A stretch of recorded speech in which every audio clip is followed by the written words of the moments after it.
Welcome back into the GSMC Sports Podcast for our final segment of the day, where we are going to be breaking down the Boston Red Sox surprising series win over the Houston Astros. And I say surprising because, especially with the Game 1 win, I think it was up to 7 straight games that the Astros had beaten the Red Sox, just swept them in the weekend series. I believe it was last weekend, maybe it was 2 weekends ago. And the Astros, they're playing very good baseball right now. So for the Red Sox, who definitely have been scuffling a little bit post All-Star break, the expectation was not for them to, actually come out with a series win here. But that's what ended up happening, winning each of the last 2 games to take the series and again keep their postseason hopes alive for whatever that's worth. And the biggest surprise of it was the Red Sox bullpen actually stepping up for them, where I've talked about it before.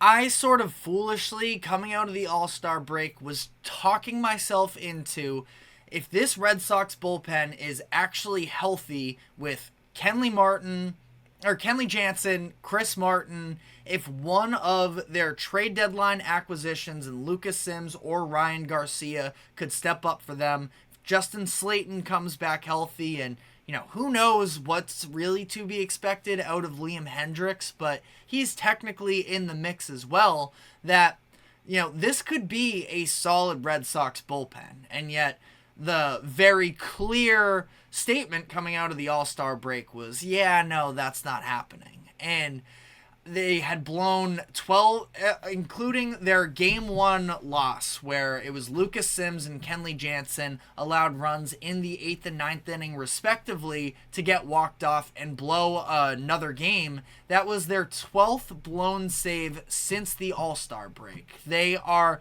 among the top teams in blown saves. I think I just saw a stat earlier this morning as well from Brooksgate, the Twitter account, where the Red Sox are tied for 4th with the most blown lead losses this season with 30. And again, 12 of those coming since the All-Star break as well. So that is very bad. But ultimately, their bullpen actually looked really good in games 2 and 3. Luis Garcia, who was going on 6 straight appearances with allowing a run, 3 straight appearances of allowing a home run, that he pitched 2 scoreless innings in this series. Zach Kelly did as well, another arm that has just been allowing homer after homer. And I was very encouraged by what I saw from the bullpen. Am I putting stock into it long term? I'm not ready to go that far, but that was definitely the version of Luis Garcia that Red Sox were hoping to get. Maybe a little bit of soft contact, but keep the ball in the park and just get the outs. So we'll see about that. Lucas Sims, like I mentioned, struggled in Game 1. For whatever reason, he just seems to be infinitely better whenever he has inherited runners versus when he tries to start an inning clean. I can't explain it, but it seems like he almost thrives off of the chaos of having, other guys on the base when he's not responsible for them. I don't know what it is. Maybe it's also just the fact that the Astros have given him his 2 worst outings since being traded to the Red Sox. But, again, I'm definitely not saying they have a good bullpen, but, seeing maybe a little bit of flashes of this could potentially be a group that could step up late in the season. I might be talking myself into a delusion here. So, fact check me in the comment section if you think I'm getting ahead of myself here. But it's going to be needed because the starting pitchers, we've been talking about it for weeks, obviously running on fumes a little bit. Thought that you actually got pretty good production out of your starting pitchers this past weekend. Tanner Houck, pretty good start from him overall. Defense let him down in the 4th inning. He, of course, allowed the first 2 runners. It was a Yordan double and a Yainer Diaz who just killed them all series long. Had 2 hits in every single game, including that walk-off to end Game 1.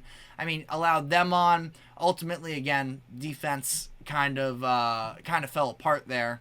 But I think that ultimately, the starting pitching was pretty solid from them, all things considered. Pivetta, you're kind of seeing Pivetta hit his mark as well, where he has the stretches where it looks like he's figured things out, and then when that's not the case, it looks really bad. But the offense continues to produce for them, so, it's kind of hard to...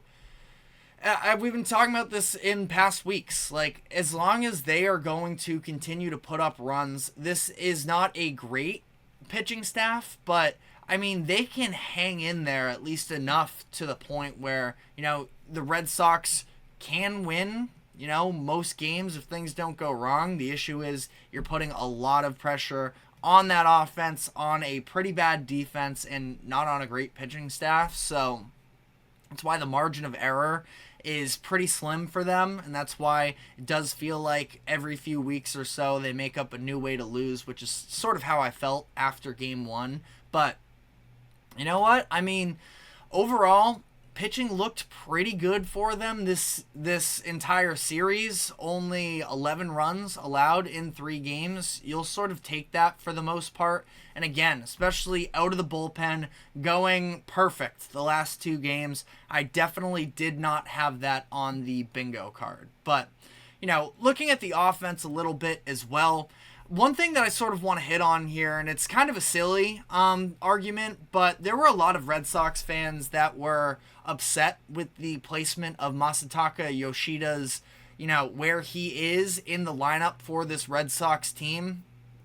Was not in the lineup Game 1 to face a lefty in Yusei Kikuchi. Yoshida's been okay against left-handers, but the Red Sox definitely seem to, try and avoid having him in those types of matchups. So it was sort of similar to the series that they just played against the Orioles, where Masa didn't start Game 3 against the Orioles when it was Povich pitching for them. But both in Game 3 of that Baltimore series and then Game 1 of this Houston series, Masa, not in the lineup, comes in to pinch hit late in the games and gives you production. Where I think that, that just sort of goes to speak to a little bit more of the diversity in this lineup of what you can get out of them. And I think it's particularly interesting where you look at the lineup for Game 6 facing off against Justin Verlander, making his first start. And I can't even remember when the last time he started was. Early June, maybe it was. But they had Masa batting 6th in that game behind Rob Refsnyder. And I think that it's interesting because, honestly, Refsnyder is a very... It's especially weird considering how well Yoshida's been hitting as of late. But also, he's been hitting second, and there haven't really been anybody on base for him. Now, Jarren Duran seems like he is sort of trending back in the right direction. He was going through a little bit of a scuffle, and then obviously had the whole suspension issue because of the slur that he said, and that definitely didn't do him any favors. But now he is just, the way that he is just constantly able to add extra bases just off of effort and speed is so impactful for them. And what you are getting out of him as a leadoff hitter is what the Red Sox have been chasing since they traded Mookie Betts. And the fact that Duran has emerged as a real leadoff guy for them has been massive. But generally speaking, especially when Masa was, starting to really hit his stride, seemed like he was just sort of on the base paths by himself, and he's a fine runner. He stole his first base, I believe it was, actually, in Game 3, but it might have been Game 2. But they just want to get him on with more... They want him batting with more runners on base, so they end up putting him 6th, which doesn't work in this game in particular, because Refsnyder and Devers both went hitless in the game, so ultimately a little bit of a misstep, but I still kind of like the vision there of being able to also just break up all the left-handed batters in the lineup, where you're looking at now with Casas back. It's him, it's Devers, it's Masa, it is Abreu, and you throw Refsnyder in there just for the sake of, not making it quite so easy for opposing teams in terms of, you can throw a left-handed relief pitcher in there and the next 4 or 5 guys for the Red Sox in the heart of their lineup are all guys who kind of struggle against left-handed hitters. That's no longer the case if you have Refsnyder in the middle. His batting average is something like 290 this year, so he can give you good production as well, and if he does, I trust Masataka Yoshida to be able to drive in anybody just about at this point. And it's been just so huge for this Red Sox team in a couple of different ways, from the winning now perspective and the other perspective that I'm sure a lot of Red Sox fans don't want to focus on right now. But in terms of what is the long-term fit of Yoshida in Boston, he could be their DH for the next few years, but also it's a lot of money to be giving just a sole hitter who doesn't have a ton of pop necessarily, but he's obviously a productive offensive player for them. He's not good defensively, but I don't think that he was all that bad. It's just because the Red Sox have so many of these up-and-coming outfielders that it was just easiest for them to slide Masa to the DH position. But I mean, if you are a rival team and you're looking for some help on offense, you need a little bit of depth in the outfield. I mean, Yoshida, is it an expensive contract? Yes, it is expensive, but at the same time, I mean, I think that he is very capable, of at least just surviving if you stick him in left field, that it's not going to really burn you. So Masa could end up being a trade piece, which again isn't something I think Red Sox fans really want to focus now in the middle of a playoff hunt. But again, I really do think that the in-season development for him as he's continued to get healthy has been massively important for them.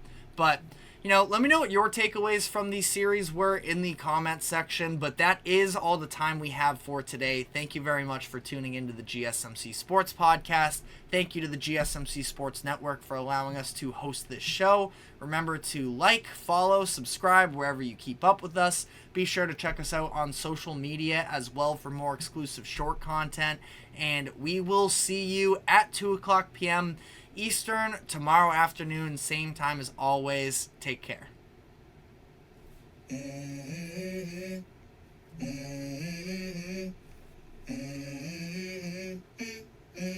Let's go. I wake up to a little bit of drool on my pillow, feel like it's gonna be a bad day. Yeah, I'm tired of shit, and the coffee ain't hit yet. Damn, ain't that great. I don't wanna go.